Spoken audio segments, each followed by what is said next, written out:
One of the strongest city in the history of earth வந்து Jericho தானா. இந்த எரிகோ பட்டணத்தின் மதில் ரெண்டு அடுக்காக கட்டப்பட்டிருந்தது. 2 அடுக்கு. இதுல இருந்து ஒரு 5 அடி உயரமாகி அடுத்து ஒரு இது போகும். அந்த மாதிரி தான் எரிகோ பட்டணத்தின் மதில் இருந்துச்சு. மதில் வந்து 20 அடி, காவல் கோபுரம் 30 அடி, அகலம் வந்து 7 அடி. ஒரு சேரட்டு போகும், ஒரு சேரட்டு வரும், மதில் மேலேயே போலாம். அப்பேற்பட்ட ஒரு பெரிய அரணிப்பான ஒரு நகரம் தான் எரிகோ. மதில் இருக்கும்பா அப்படின்னு நீங்க என்ன சொல்லுவீங்க? மதில் இருக்கும், கர்த்தரே சொல்லிட்டாரு, அதனால மதில் இருப்பது தேவனுடைய சித்தம். நீ பேசுற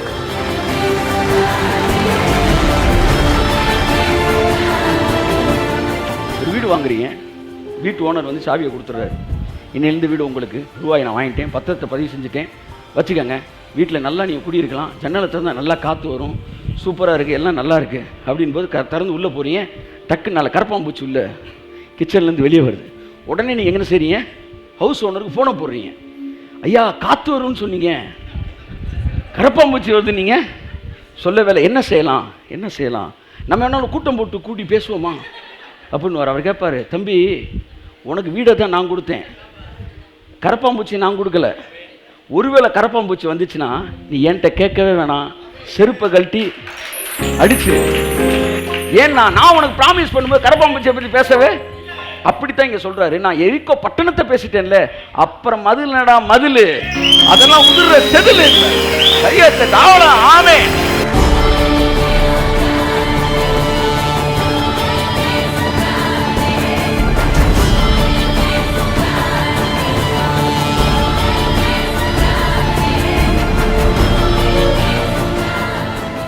அதனால கானான தரேன்னு சொன்ன உடனே செங்கடல்னா கானான தரேன்னு சொல்லிட்டேன்லடா, அப்ப கானான தொடுற வரைக்கும் குறுக்க எது வந்தாலும் என் பெர்மிஷனே இல்லாம அடித்து தடுத்துரு. எனக்கு தேவன் வைத்திருக்கிற ஆசீர்வாதத்துக்கு தடையா எது வந்தாலும் அது நிர்மூலமாக்கப்படும், அது நொறுக்கப்படும். மலையே வந்தாலும், எனக்கு குறுக்க ஒரு மலையே நின்றாலும், மலைகள் இருப்பது தவறல்ல, ஆனால் என் வழிகளில் அது இருக்கும் என்றால் அது நகர்ந்தே ஆக வேண்டும்.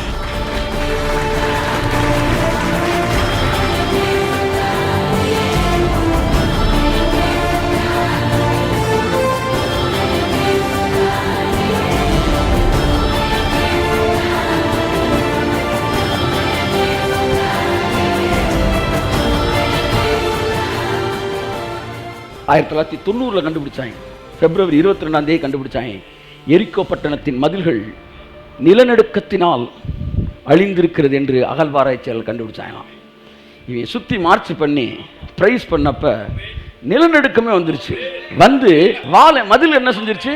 உள்ள ஜகால் இறங்கிருச்சு. அப்படியே ஏறி போயிட்டாங்க.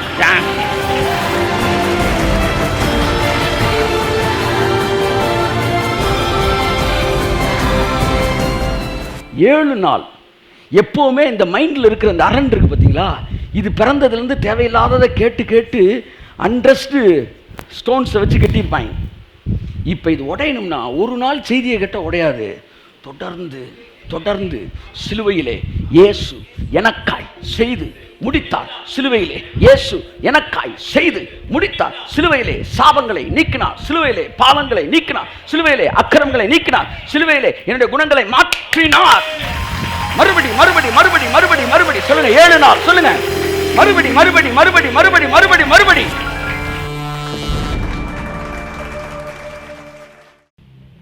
Praise God. Okay. Hallelujah. கரங்களை தட்டி கர்த்தருக்கு நன்றி சொல்லுங்க தேவனுடைய பிரசன்னத்திற்காக. ஆமென். Praise God. Hallelujah. ஸோ இந்த மாலை நேர பைபிள் ஸ்டடிக்கு உங்களை அன்புடன் நான் வரவேற்கிறேன். உங்கள் எத்தனை பேர் தேவனுடைய வார்த்தையை கேட்பதிலே ஆசீர்வாதம் இருக்கிறது என்று விசுவாசிக்கிறீர்களாமே? கர்த்தருடைய ஆவியானவர் இன்றைக்கு என்னிடத்தில் சொன்னார், என்னுடைய வார்த்தையை கேட்பதிலே எவ்வளோ ஆசீர்வாதம் இருக்கிறதோ அப்படியே என்னுடைய பிரசன்னத்தில் அமர்வதிலும் உனக்கு ஆசீர்வாதம் இருக்கிறது. ஸோ இந்த இன்னொரு பகுதியை நீ மறந்துடாத.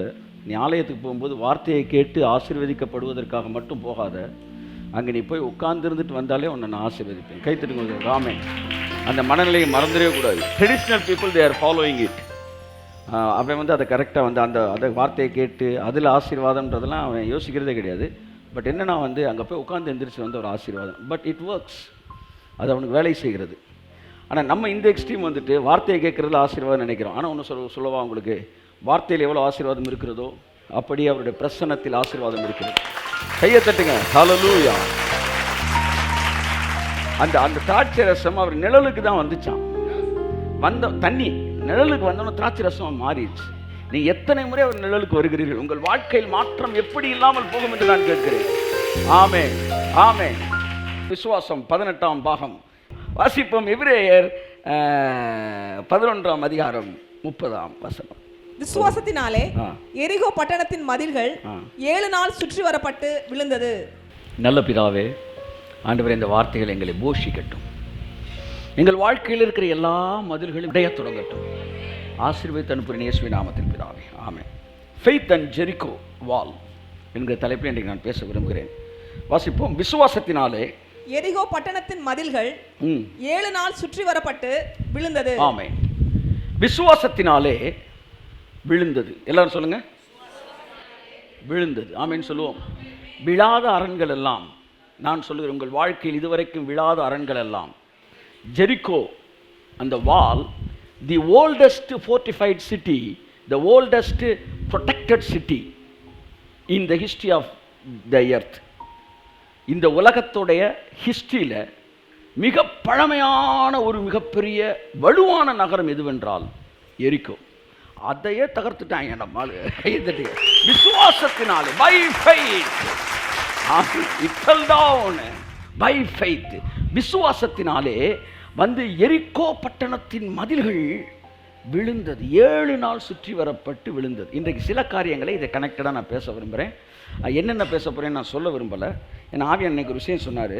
நான் வெளிப்படுத்தும் போது ஒரு வரிசையில் வெளிப்படுத்துவேன், அதை பேசும்போது வேறொரு வரிசையில் பேசுவேன் அப்படின்னாரு. இன்றைக்கி என்கிட்ட அதை எழுதி வச்சுட்டேன். இனிமேல் வாழ்க்கை ஃபுல்லாக செய்தி கொடுக்கும்போது மறந்துடக்கூடாது. இப்போ பிரச்சனை என்ன வருதுன்னா, அவர் வெளிப்படுத்துகிறப்ப என்ன வரிசையில் வெளிப்படுத்துகிறாரோ நான் பேசுகிறப்ப அதே வரிசையில் பேச நினைக்கும் போது டிஸ்டர்ப் ஆகுறேன். கர்த்தர் சொல்கிறார், நான் வெளிப்படுத்துகிற வரிசையில் நீ கேட்டுக்க, பேசுகிறப்ப அதை மறந்துடு, நான் வேறொரு வரிசையில் பேசுவேன். அப்படியே ஃபாலோ பண்ணி பிக்கப் பண்ணி வந்துக்கிட்டே இரு. சில மேட்ரை வந்து உனக்கு நான் கொடுத்துருப்பேன், ஆனால் அங்கே பேச மாட்டேன். அதை வந்து ஒரு 3 வருஷம் கழிச்சு வேறு இடத்துல நான் பேசுகிற கூட நீ கொடுத்துருப்பேன். இது கனெக்டட் விஷயங்கள். அதனால் இந்த ஃப்ரேமிங்கிறது நமக்கு ரொம்ப கொஞ்சம் சிக்கலான விஷயந்தான். அதனால் வந்து கர்த்தர் நல்லவர். ஹல்லேலூயா. விசுவாசத்தினாலே எரிகோ பட்டணத்தின் மதில்கள் 7 நாள் சுற்றி வரப்பட்டு விழுந்தது. One of the oldest city in the history of earth. By faith it fell down, it was fallen. Amen சொல்லுவோம்.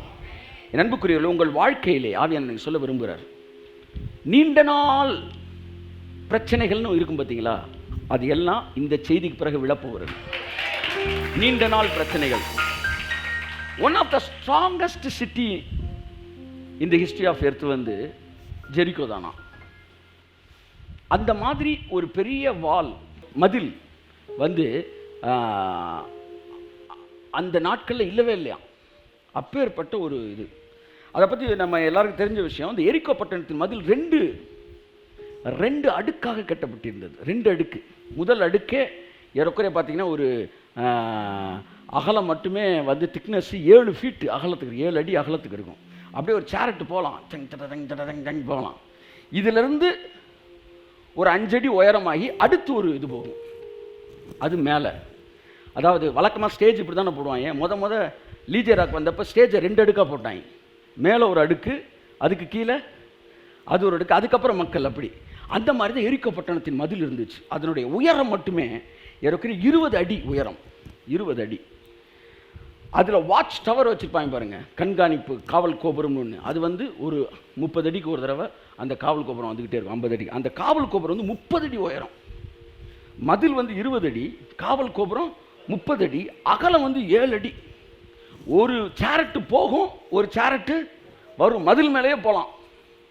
அப்பேற்பட்ட ஒரு பெரிய அரணிப்பான ஒரு நகரம் தான் எரிகோ. அது எத்தனை மைல் சுற்றளவும் தெரியாது. ஒருவேளை 5 மைல்னு வச்சுக்கிட்டாலே குறைஞ்சபட்சம் இவங்க ஒரு நாளைக்கு 5 மைல் சுற்றி இருந்திருக்கணும். 7ஆவது நாள் 35 மைல் சுற்றி இருந்திருக்கணும்.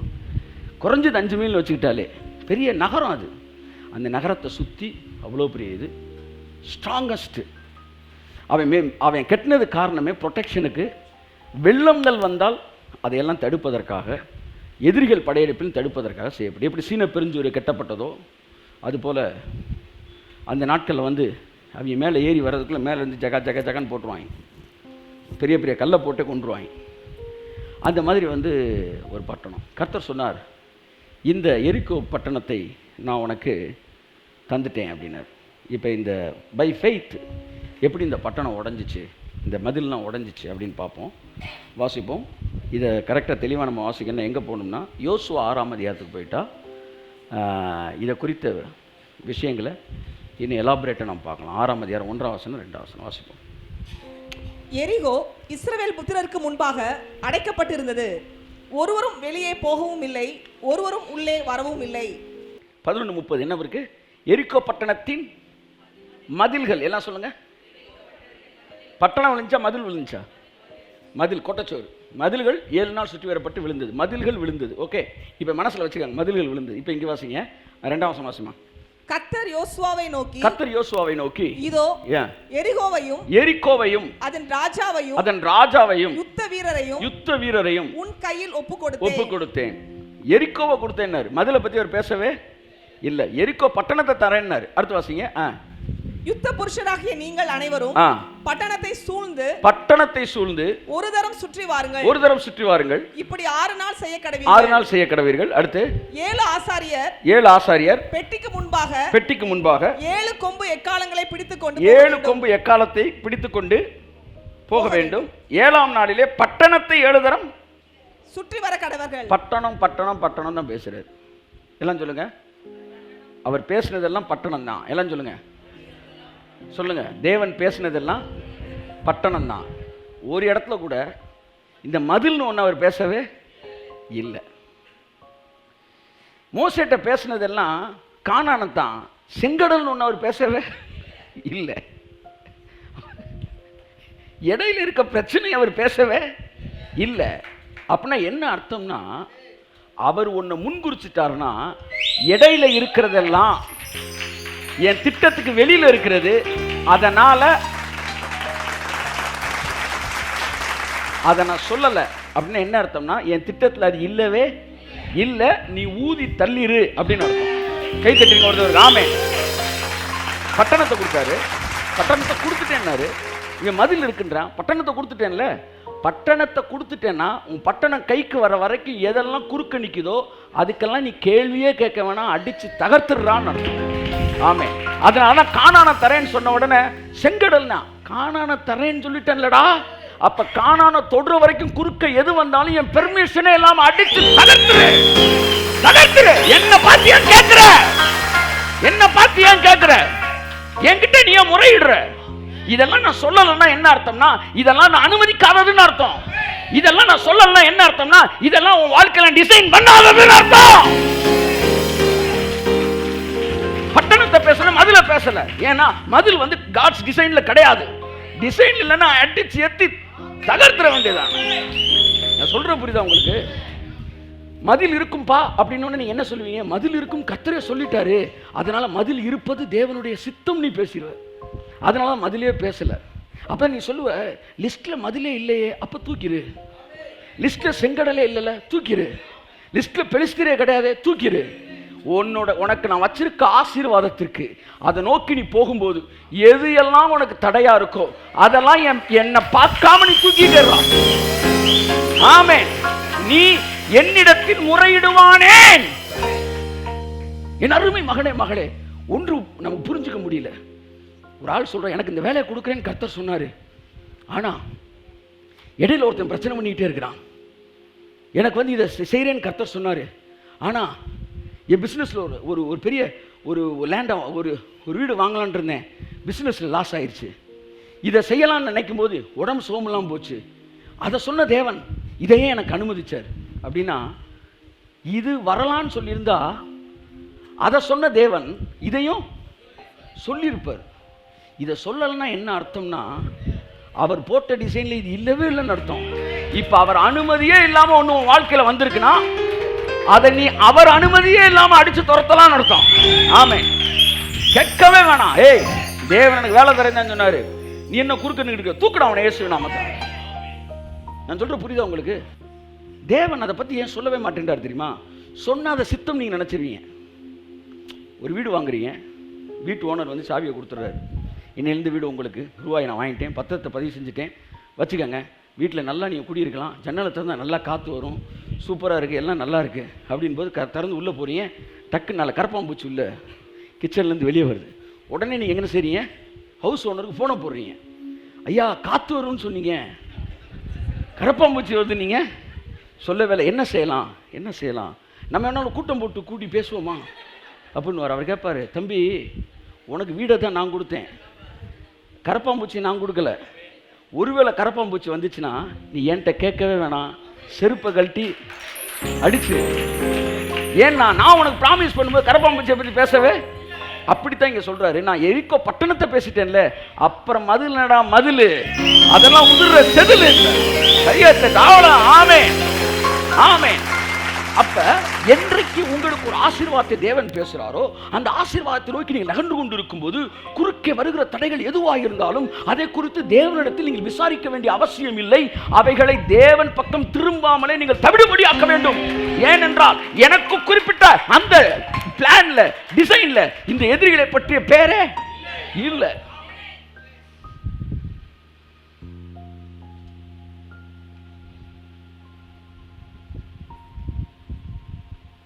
காணான பேசினவர் செங்கடலை பேசலை. இவன் ஓடுறான், போகிற நேரத்தில் செங்கடல் வருது.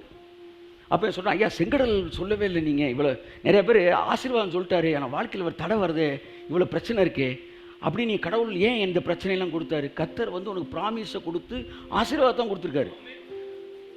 குறுக்க வர்றது எல்லாம் ஏன்ட்டேருந்து வந்தது இல்லை. அந்த நீ போய் தொட போகிற பற்றியா, அது மட்டும்தான் ஏன்ட்டேருந்து வர்றது, மற்ற எதுவுமே என்கிட்ட வர்றது இல்லை. அதனால் குறுக்க இருக்கிற எல்லாத்தையும் நீ என்னை திரும்பி பார்த்து என்ன செய்யணும்னே கேட்காத. நான் உங்கள்கிட்ட ஒரே ஒரு கேள்வி கேட்குறேன். வீட்டுக்குள்ளே கரப்பாம்பூச்சி வந்துருச்சுன்னா யாராச்சும் ஜெபிச்சு சித்தம் கேட்குறீங்களா? ஆண்டவரே இந்த கரப்பாம்பூச்சி அடிக்கிறதா வேண்டாமா நீங்கள் சொல்லுங்கள். அவர் சொல்லுவார், தம்பி நான் புத்தர் கிடையாது, எந்த உயிர்களையும் துன்பப்படுத்தாத, நான் வந்து அடித்து புசின்னு இருக்கிறேன், முடிஞ்சால் அடித்து தூர போடு, இல்லை முடிஞ்சால் வறுத்து சாப்பிடு, என்கிட்ட வந்து என்ன செஞ்சுக்கிட்டு இருக்காத, கேட்டுக்கிட்டு இருக்க, எனக்கு ஏகப்பட்ட வேலை இருக்குது. ஆனால் நீங்கள் கேட்குறதே இல்லை, அடிச்சிடுறீங்க. ஆனால் பிசாசு வந்தால் மட்டும் கேட்குறீங்க, வியாதி வந்தால் மட்டும் கேட்குறீங்க. ஏன்? என்னைக்கு நீ வியாதியையும் பிரச்சனையும் தடையையும் ஒரு சாதாரண கரப்பாம்பூச்சியாக நினைக்கிறியோ அன்னைக்கு தேவனை பார்த்து நீ கேட்கவே மாட்ட, வெளியேறா.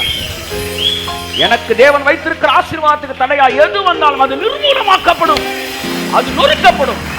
மலையே வந்தாலும், எனக்கு குறிக்க ஒரு மலையே நின்றாலும், மலைகள் இருப்பது தவறல்ல, ஆனால் என் வழிகளில் அது இருக்கும் என்றால் அது நகர்ந்தே ஆக வேண்டும். ஆமா, எந்த மலையா இருக்கட்டும், என் பாதையில் இருந்தால் இமயமலையே ஆனாலும் அது தகர்க்கப்பட்டுதான் ஆக வேண்டும்.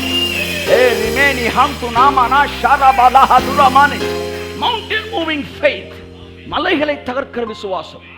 அங்க விசுவாசத்தை பேசும்போது மலையையும், இங்கே விசுவாசத்தை பேசும்போது ஸ்ட்ராங்கான ஒரு சிட்டி வால், அது பேர் என்ன, ஜெரிகோ வால், அதையும் பேசுற. அப்படின்னா என்ன அர்த்தம்னா, இந்த ரெண்டும் எவ்வளவு ஸ்ட்ராங்கா இருக்கோ அதை விட ஸ்ட்ராங்கானது உனக்கு நான் கொடுத்த ஃபெய்த், அதை விட ஸ்ட்ராங்கானது என்னுடைய குணம், என்னுடைய கேரக்டர், என்னுடைய ஃபெய்த்ஃபுல்னஸ், என்னுடைய உண்மை, அதை விட ஸ்ட்ராங்கானது. வானமும் பூமியும் ஒளிந்து போகும், நான் சொன்ன வார்த்தை இந்த மலையெல்லாம் மாறினாலும் மாறாது.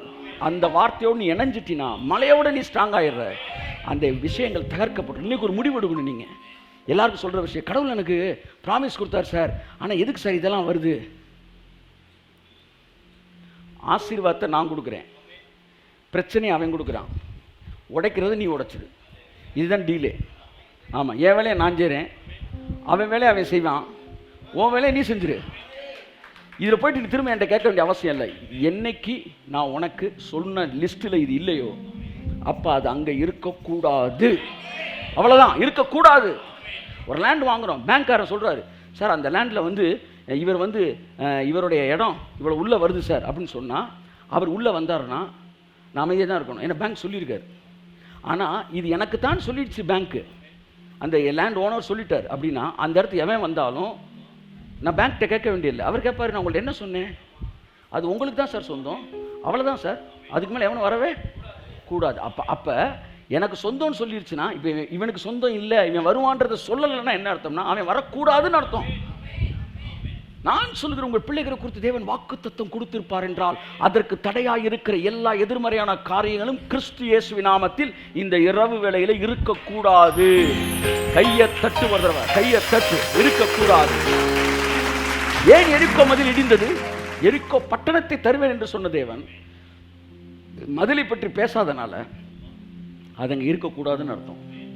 மதிலை உடைக்கிறத பற்றி தான் பேசினார் தேவன். மதிலை நான் தருவேன்னு சொல்லலை, பட்டணத்தை தரேன். அப்போ மதில் அதெல்லாம் செதில்றான்ட்டு போயிருண்டான்ட்டு, அதை பற்றி ரொம்ப பேசவே இல்லை. நண்புக்குரியவர்களே, முதலாவது விஷயம் நான் உங்களுக்கு சொல்ல விரும்புகிறது என்னென்னா, தேவன் எப்பொழுதும் உங்களுக்கு ஆசீர்வாதத்தை பேசுவார். வழியில் இருக்கிற தடைகள் எல்லாம் அவர் பேசினார்னா, தேவனே சொல்லியிருக்கார் சார், இப்போ நீதிமானுக்கு வரும் துன்பங்கள் அநேகமாக இருக்கும், ஆனாலும் எல்லாவற்றிலிருந்து கர்த்தர் அவனை விடுவிப்பான்னு சொல்கிறார் இல்லைங்க. இப்போ இந்த வசனத்தை எதுக்குங்க சொன்னார்? நான் விடுவிப்பேன்றதுக்கு தானங்க சொல்ல வந்தார். சொல்லுங்கம்மா, நீதிமானுக்கு வரும் துன்பங்கள் அநேகமாய் இருக்கும், அது எல்லாவற்றிலிருந்து அவனை நான் விடுவிப்பேன். இந்த வசனம் எதுக்கு சொன்னார்? நான் எத்தனை ப்ராப்ளம் வந்தாலும் விடுவிப்பேன் தானே சொல்ல வந்தார். இந்த வசனத்தை அவன் எப்படி எடுக்கிறான்னா, அவரே சொல்லிட்டார்ல, நீதிமானுக்கு வரும் துன்பம் அதிகமாய் இருக்கும் சொல்லிட்டார்ல, ரெண்டாவது வரிக்கு வரமாட்டேன்றான். அதனால வரும், அதனால வரும். என்னடா சொல்ற? வரும். அவர் என்ன சொன்னார்? நான் அதில் மொழிபெயர்ப்பு எப்படி இருக்கு? நீதிமானுக்கு உண்மையான மொழிபெயர்ப்பு எப்படி இருக்கு? நீதிமானுக்கு வருகிற துன்பங்கள் அநேகமாக இருந்தா கூட, இருக்கும் கிடையாது, இருந்தா கூட, ஒருவேளை அநேகமாக இருந்தா கூட, இவ்வளவு ப்ராப்ளத்தை தீர்க்கிறதான்னு நான் சோர்ந்து போக மாட்டேன். அத்தனையிலே அவன் கூட நின்று அத்தனையிலே அவனை விடுவிப்பேன்.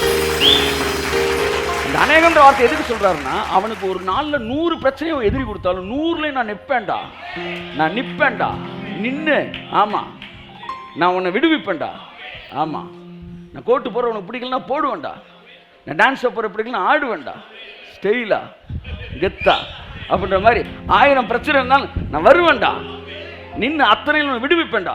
ஐயா 100 வரீங்க, 500 1000 நாளும் வருவேன்டா. அதைத்தான் சொல்றாரு. அவர் சொல்ல வந்தது வரும்னு சொல்ல வரல. வந்தா கூட மேபி அப்படிதான் இருக்கு. மேபி ஒருவேளை இருந்தா கூட நான் இருக்கலாம், அது இல்லாமல் இருக்கலாம். இருந்தாலும் இல்லாட்டினாலும் நான் என்ன செய்கிறேன் சார்? கொடை இருக்குன்னா மழை பெஞ்சா என்ன பெய்யாட்டி என்ன, கை தட்டிங்க, அவ்வளோதான் மேட்ரு. இப்படி சொல்லுங்க சார் ஒரே வரியில், அவ்வளோதான். கொடை இருக்கு, சின்ன மலை இருந்த பெரிய மலை இருந்த போயிட்டே இரு, கர்த்தர் நம்மளை ஆசிரியப்பார். என் அன்புக்குரியவர்களே, 2 சக்ஸஸை நான் உங்களுக்கு லைட்டாக கம்பேர் பண்ணிட்டு உள்ளே போகிறேன். அரண்கள்ன்ற விஷயத்தை நான் உங்கள்கிட்ட பேச போகிறேன். அரண்களை உடைப்பது எப்படி, விசுவாசம் எப்படி, எதோட எந்தெந்த விஷயத்து பொருட்களோடு தொடர்புடையது அப்படின்னு பேச போகிறேன். அதாவது 7 ஆசாரியர்கள் கர்த்தர் சொல்கிறார். அந்த வசனத்தை வாசிமா. 7 ஆசாரியர் பெட்டிக்கு முன்பாக 7 கொம்பு எக்காலங்களை பிடித்துக் கொண்டு போக வேண்டும். 7 கொம்பு எக்காலங்களை பிடித்துக் கொண்டு போக வேண்டும். 7ஆம் நாளிலே பட்டணத்தை 7 தடவை டேக்ஸ் எழுதுறாரு. இதுல ஒரு ஸ்பிரிச்சுவல் மீனிங் இருக்கோ இல்லையோ, ஆனா ரொம்ப அதுல ஒரு பியூட்டி இருக்கு. 7 ஆசாரியர் 7 எக்காலம் 7ஆம் நாளிலே 7 தடவை சுற்றி வரணும். 4 தடவை ஒரே வசனத்து 7 வருது. 4 28.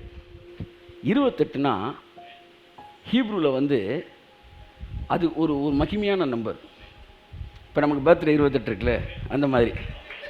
14னா அது என்னது? ஒரு ஜெனரேஷன். 14 தலைமுறை அப்படின்னா அது ஒரு அடுத்த 14ஆம் தலைமுறை. அப்படி இப்படி புதிய ஏற்பாட்டில் முதல் அதிகாரத்தில் 4:14 வருது.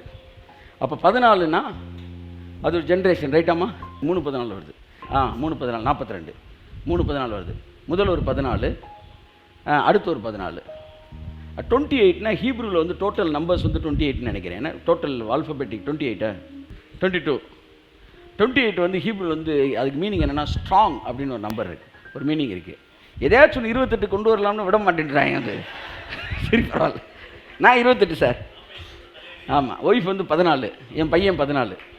ஆமாம், 14 28 வந்துருச்சுல. அப்போ